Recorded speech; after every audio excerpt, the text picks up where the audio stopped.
Bonjour, bonjour. Bonjour. Vous pouvez dire bonjour, hein. On n'a pas la machine, hein.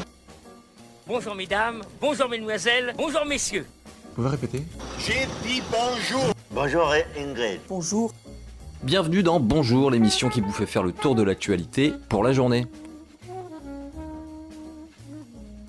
Et on démarre cette émission en Allemagne, où l'Institut de recherche économique veut mettre au point pour 2021 une simulation de revenus universel.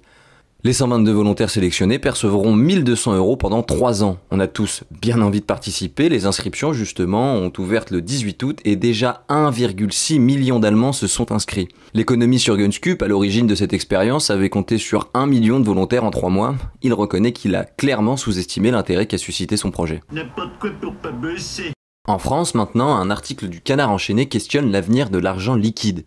Du cash, quoi. Car de plus en plus de politiques pensent à le supprimer. Dans certains pays, c'est déjà en bonne voie. En Suède, par exemple, le nombre de paiements en liquide a baissé de 80% en 10 ans et ne représente aujourd'hui que 2% des transactions. Ou encore en Chine, où le yuan virtuel a été testé dans 5 villes. Mais quel intérêt peut-il y avoir à faire disparaître l'argent liquide ?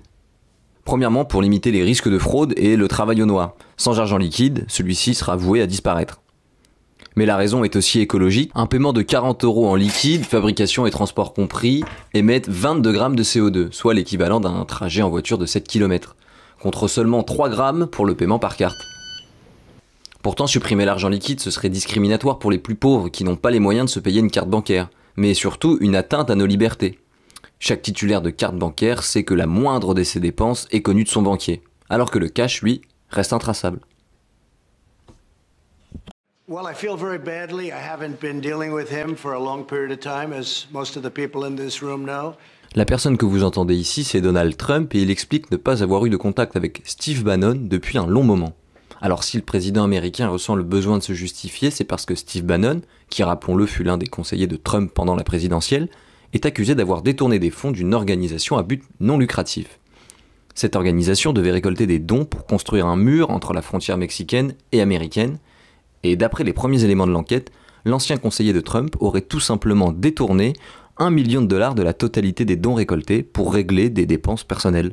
Une situation un peu gênante, surtout lorsqu'on sait que Steve Bannon assurait à qui voulait bien l'entendre que sa participation à la collecte de dons était purement bénévole. Il y a des moments, j'ai vraiment l'impression que vous me prenez pour un imbécile. Hein. Voilà, bonjour, c'est terminé, merci de nous avoir écoutés et il ne me reste plus qu'une chose à vous dire. Au revoir, merci. Au revoir, merci.